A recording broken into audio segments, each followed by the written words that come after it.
Let me know when it's on. It's on. Okay, hi Eric. Okay, so you see this bed right here, how it's got a white coating all over the top of it? We put that on there because it's called diatomaceous earth, and we put that on there because we noticed that we had roly-polies and earwigs in there, and there's kind of an infestation, and diatomaceous earth is like the leftover prehistoric remains of ancient sea life, like crustacean shells or something like that. And apparently when you look at it under a microscope, it's very jagged and sharp. And we have bugs that have exoskeletons like ants, earwigs, roly-polies. They drag their bodies across that stuff, and it braids their bodies, and it kills them. So we're attempting to preemptively kill a bug infestation that we already know we have in there. Go ahead and pause that. So we also know that we had powdery mildew in here last year. Matter of fact, powdery mildew and aphids are probably, or spider mites, are probably going to be three things you're gonna get to know this year. One of the things that most of the gardeners that I know who really want to stay ahead of pests and disease will do a preventative program. This stuff I got from Peaceful Valley. It says eliminator. It actually, interestingly, one of the main ingredients in it is Citric acid. Citric acid. You mentioned citric acid when we talked this morning, vitamin C. Apparently this stuff kills mites, aphids, whiteflies, thrips, mildews, and fungus of all kinds. So we got a, go ahead and pause that. Oh. You know when it's on. It's on. Okay, so I actually got a, I don't know what you call this thing. It's a multi-use sprayer with a metering dial on it. And I put this stuff in here, hooked the garden hose to one side of it, and just watered the heck out of everything. Matter of fact, this might be a really easy way for you to do like a preventative program on your plants. I would recommend doing something like this. This would probably be the easiest thing to do, is to get a distributor like this, pick up some of this stuff, and spray your entire beds, the soil and the plants, early in the morning, like once a week for about a month. That'll kill mildew, it'll kill spider mites, it will kill powdery mildew, any kind of root fungus or anything like that. It'll just get rid of it before it starts. Inevitably, a couple months down the road, something will kick off again and you'll have to treat it again. But if you knock it out right up front, it'll give you a lot longer of a time frame of initial growth without having to deal with pest problems. So this stuff was really cool. Go ahead and pause that. On. Okay, so neem oil is another one. This stuff. This one does spider mites and powdery mildew. If all you did was get a sprayer like this from any garden supplier or hardware store and get some neem oil, it shows you how many tablespoons per gallon, and you're supposed to put some kind of emulsifier, which you can use dish soap, to mix in with warm water, and you shake this stuff and mix it in real good, and then you walk around and spray your plants. We use like Dr. Bronner's because it's... Yeah, we use Dr. Bronner's, but they actually sell stuff at the garden store that's specifically for emulsification. You would want to use some kind of mild, you wouldn't want to use like Dawn dish soap. Right. You'd want to use some kind of like mild, maybe organic soap, or get something from the garden supplier, like an emulsifier for the garden supplier. This also acts as a preventative. Matter of fact, there's probably going to come a time during the growing season where you are going to have to use this to knock down powdery mildew or spider mites. It would not hurt to get this right up front and do the preventative with this right up front and try to eliminate them right out the gate.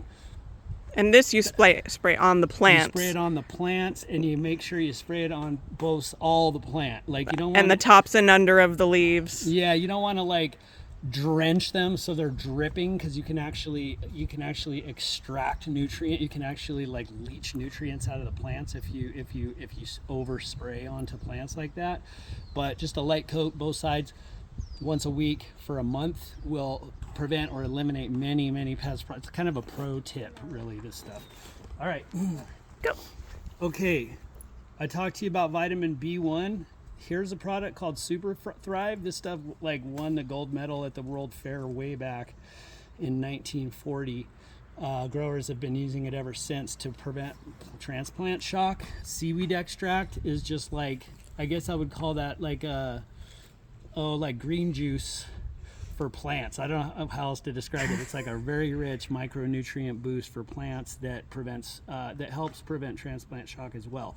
What I'll do with this stuff is mix it into a 5-gallon bucket with water per the instructions when I go to transplant, and I'll literally dip the entire plant into the solution. Go ahead and pause and I'll show them that. Okay, ready? Mm-hmm. So it has the instructions for how much to put per gallon. Super Thrive or B1. B1, they sell at Weiss. It's in a blue container. It's for transplant shock prevention. You can ask the guys at the counter for it. I believe I got this at Weiss as well. Seaweed extract. It's a teaspoon per gallon. I just throw it right in the water. Go ahead and pause that. We're just starting with one right now to give you an example of what we like to do, but this is basil. Basil, I would recommend getting as much basil as you can find. Actually, they had a bunch of it at Weiss. This stuff is absolutely delicious. Making pesto and things like that, adding it to salads, adding it to omelets and whatever, just all kinds of things. It's so good. So because it's a plant deterrent, A pest deterrent. a pest deterrent, it's good to intersperse it throughout your garden. Probably 3 or 4 plants in total would be, quite a lot of basil. So go ahead and pause that. So I've already soaked these beds last night with the drip system, so the soil is already a bit moist. I'm gonna go ahead and just wet down the area a bit. Are you showing that part? Mm-hmm. So it's nice and moist, but not like completely flooded. Okay. Then I'm gonna take my container and I'm gonna find a nice spot for it, and basically bring the dirt up around the edge of that container. Oh, nice one, Hattie. Why don't you go blow your nose? Okay, thank you. So I stick it in there where I want it to be. I let it settle in for a second, and then when I pull it out, it's got the perfect size opening for the root mass. It's what we're trying to do is create as little disruption to this plant as possible. The reason I'm planting right now in the late afternoon is because the sun's not going to be on it again today. It's going to have a chance to settle in overnight, and tomorrow morning when we come out here, this thing's going to be booming already. If you plant in the morning, or if you really disrupt these roots, or if you don't use a transplant shock preventer, come out here in the morning and the thing's wilting, and it takes days for it to get over that shock and then start moving again. So I'm going to go ahead and just take this entire root mass and just kind of like soak it in that solution so that it's nice and wet, and then carefully break loose the root mass by squeezing the plastic container, tapping on the bottom, trying to break the roots off of that plastic container rather than ripping the roots off the container. Notice how there's not a lot of roots on this thing. Some plants you'll get with roots that are all bound up on there. It's good in that case to break the roots up slightly and get them kind of moving away from being tied in a knot at the bottom of the pot. In this case, because there's hardly any roots in there, I want to be extra careful to very gently transplant this one in the soil, because all I'd have to do is manhandle this thing and the whole thing would fall apart and the roots would be exposed, and it would be a major setback to this little plant. Okay, go ahead and pause there.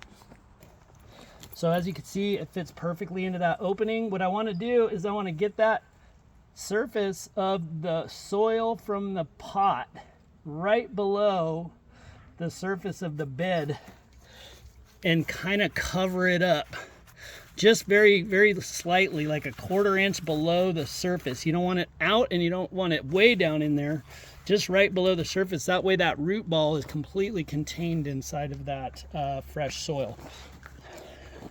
Go ahead and pause that. Ready?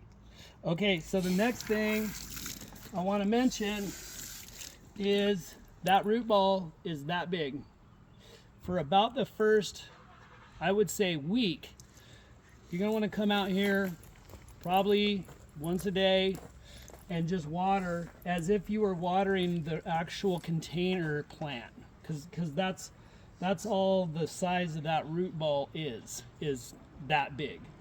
And that's enough to get it through the day. So what we're trying to accomplish is keeping it alive and thriving initially for the first week, and you're not going to see a lot of growth right away, because what's happening is it's getting settled into its new spot, and the roots are going to get established. So what you're not seeing is the roots kind of growing out from that container.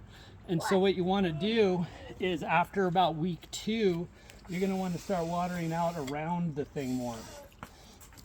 And what we're trying to do is encourage the roots to grow away from that central root mass.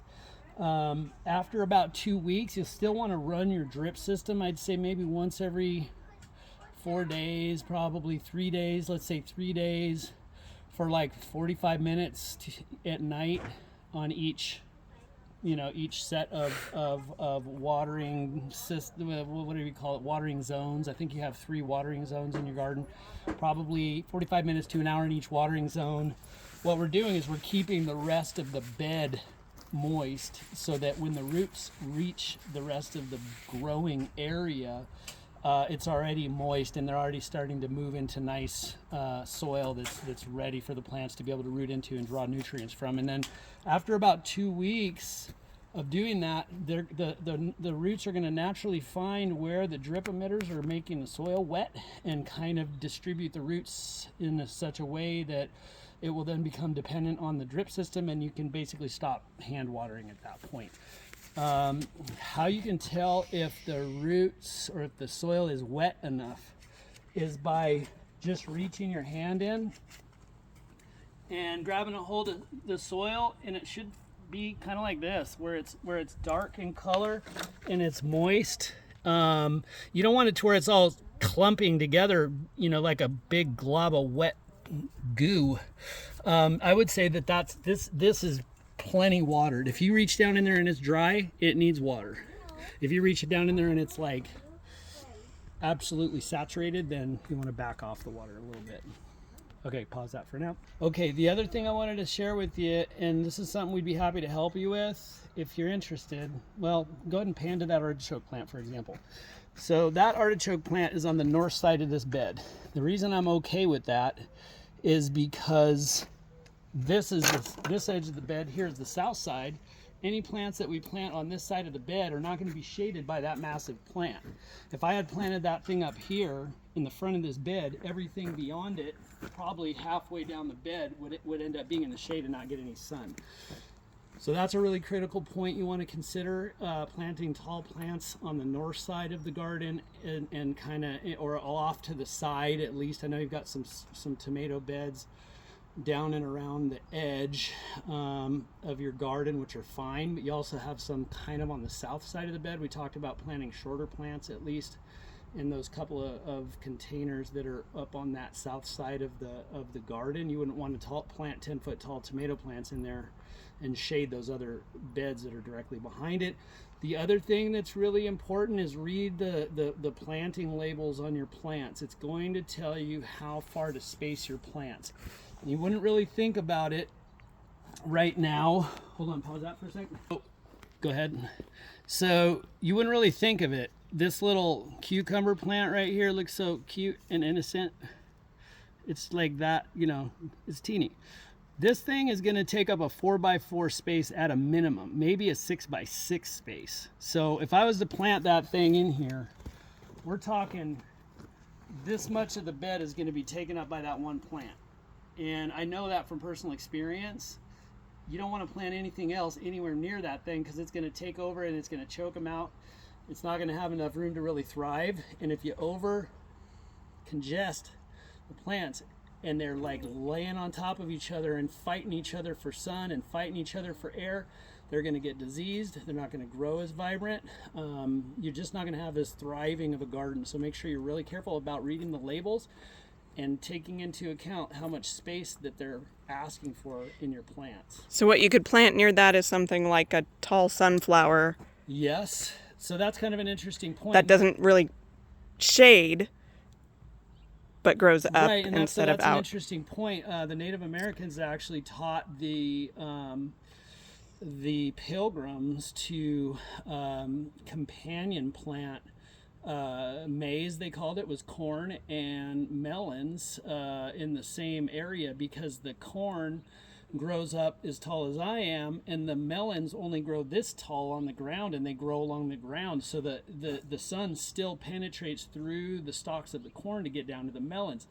So you could, if you read those companion planting apps or references that we sent you guys, for example, we bought some snow peas, and we didn't want to make trellises to grow the snow peas up, but we read that we can grow the snow peas up the stalks of sunflowers.